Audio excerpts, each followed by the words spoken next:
به نام خداوند جان و خرد. داستان موسی و شبان از مثنوی معنوی مولانا، دفتر دوم. دید موسی یک شبانی را به راه، کو همی گفت ای گزیننده اله. تا کجایی تا شوم من چاکرت، چارقت دوزم کنم شانه سرت.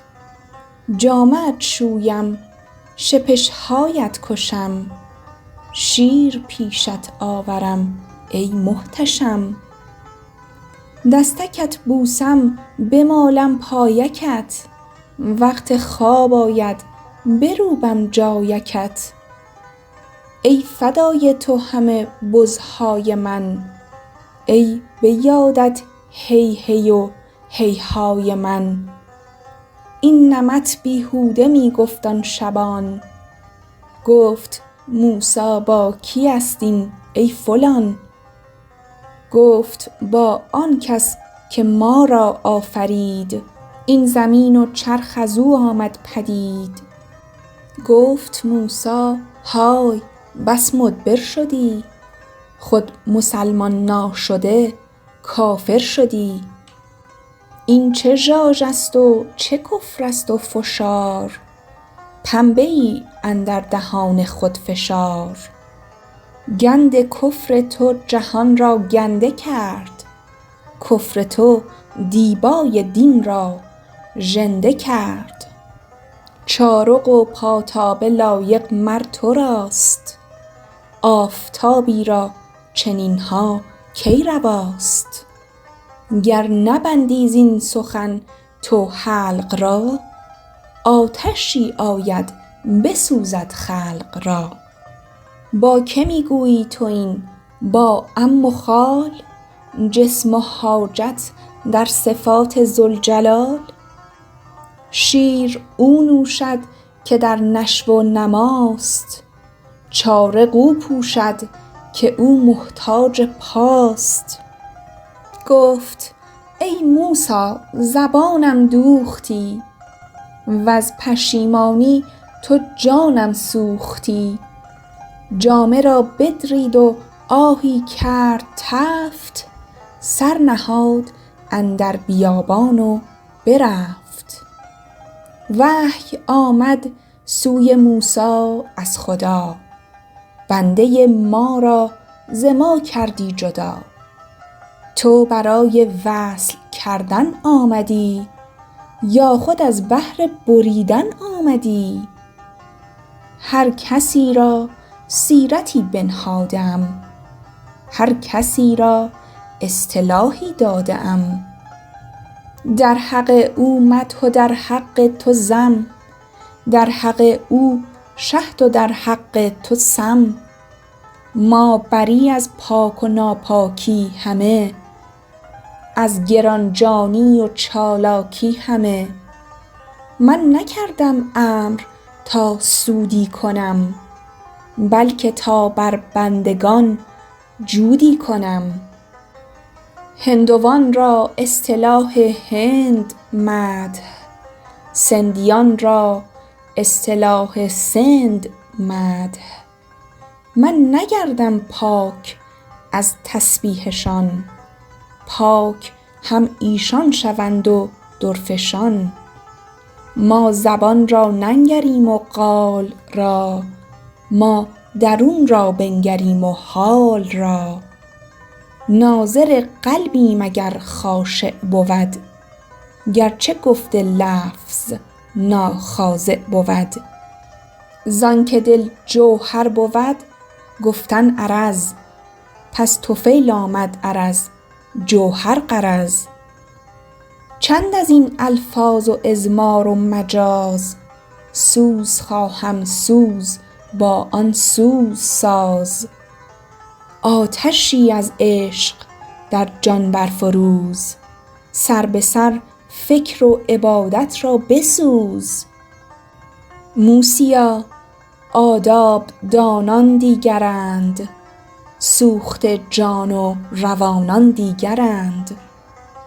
ملت عشق از همه دینها جداست.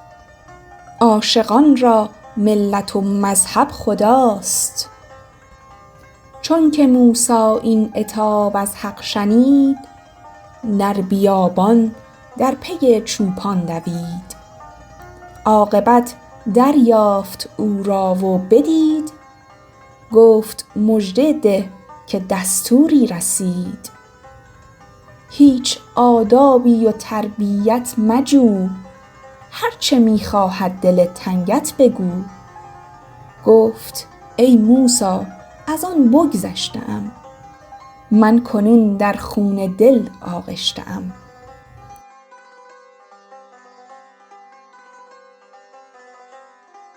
اواخر داستان پیش، یعنی داستان انکار فیلسوف، مولوی به جایی رسید که گفت خداوند از انسان خواسته او را پرستش کنند، اما خلق از خدا یک وجود مادی در ذهن خود ساختند.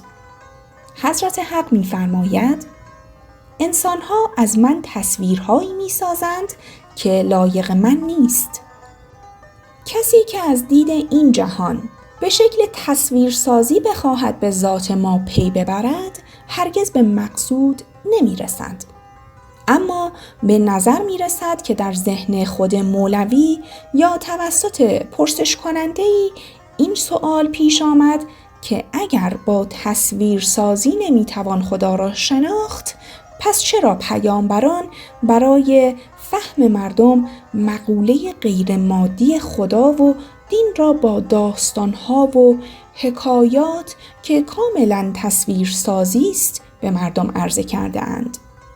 ظاهراً برای پاسخ به این پرسش است که مولوی همین داستان را نقل می کند.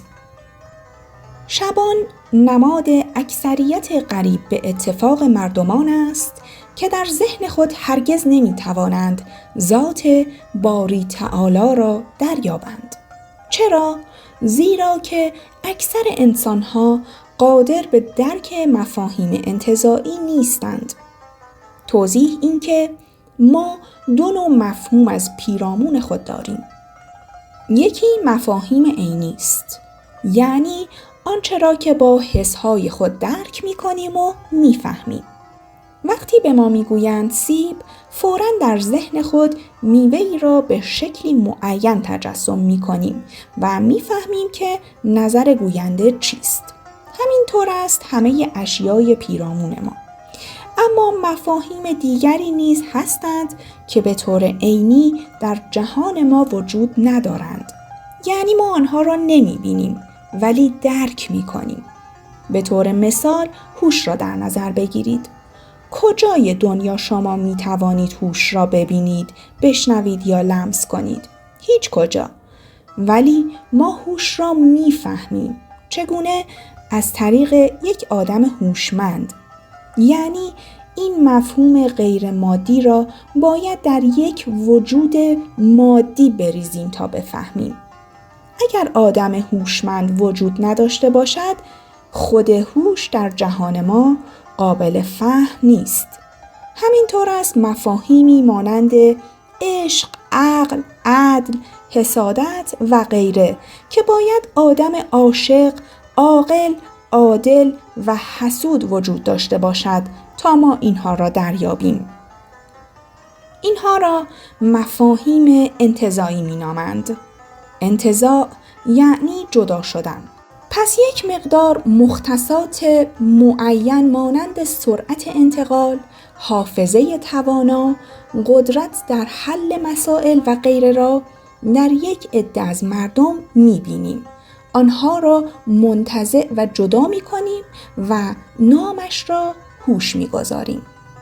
پس انسان‌ها برای فهم مفاهیم انتزاعی اغلب آن را در جسمی می‌گذارند و می‌فهمند. بنابراین خدا نیز که یک مفهوم انتزاعی محض است، باید به صورت مادی تجلی کند تا برای کسانی مانند همین شبان قابل فهم باشد. او گمان می‌کرد که خدا وجودی مانند خود اوست. با این تفاوت که بسیار والاتر و ارزشمندتر از اوست. این بود که به اصطلاح عوام قربان صدقه اش می رفت. می خواست چارقش را بدوزد و شپشهایش را بکشد و غیره. تو کجایی تا شوم من چاکرت، چارقت دوزم کنم شانه سرت. جامه‌ات شویم شپشهایت کشم، شیر پیشت آورم ای محتشم. دستکت بوسم بمالم پایکت، وقت خواب آید بروبم جایکت. اما موسی که نماد عقل کل است از این نادانی شبان خشمگین می شود و او را از این گفتار نهی می کند و شبان بینوا نیز که این کلام نهی را از زبان پیامبر می شنود خود را می بازد و توبه می کند و سر به بیابان می گذارد.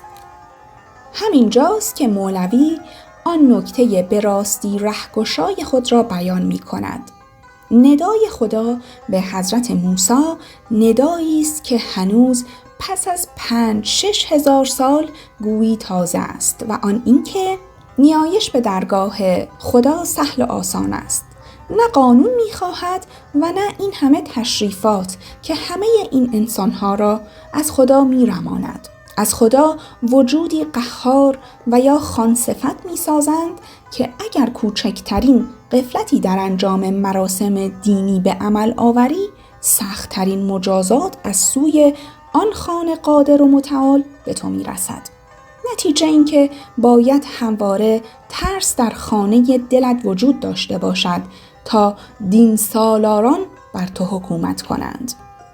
مولوی در این داستان از زبان خدا میگوید دین بر اساس تساهل بنیاد شده، یعنی سهل و آسان گرفتن تا انسان روی به حضرت حق بیاورد و نیکو خصال شود. در این راه هر شیوه پرستش مقبول ذات پروردگار است. این یکی از زیباترین داستان‌های مثنوی است که به تفاوت‌های صورت ادیان و تجاهل و تعصب‌های ویرانگر پاسخی کوبنده می‌دهد. توجه دارید که مولوی این را در چه زمانی سروده؟ در 800 سال پیش که زبانها را با هر حرکت ناچیز علیه دین سالاران می بریدند.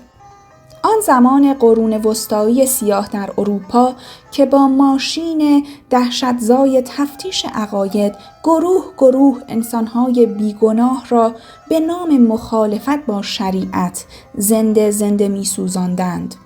یک بار دیگر صدای خدا را بشنویم. ما زبان را ننگریم و قال را، ما درون را بنگریم و حال را. و سرانجام این که در پرستش خداوند همه آیین و رسوم دست و پاگیر محکوم است و تنها عشق به خدا کارساز است، نه ترس از خدا.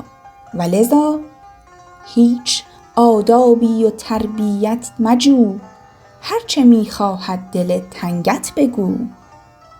در پایان این گفتگوی جالب مولوی از جهت اینکه خواننده گمان نکند که او شبان را بر حضرت موسی برتری داده، با چند بیت بسیار روشن درهای هر گونه سوء تفاهم احتمالی را می‌بندد. از زبان شبان خطاب به موسی میگوید: تازیانه برزدی اسبم بگشت، گنبدی کرد و ز گردون هم گذشت. محرم ناسوت ما لاهوت باد، آفرین بر دست و بر بازوت باد. حال من اکنون برون از گفتن است، این چه میگویم نه احوال من است. نقش میبینی که در آینه است، نقش توست آن نقش آن آینه نیست. دم که مرد نایی اندر نای کرد، در خور نای است نه در خورد مرد.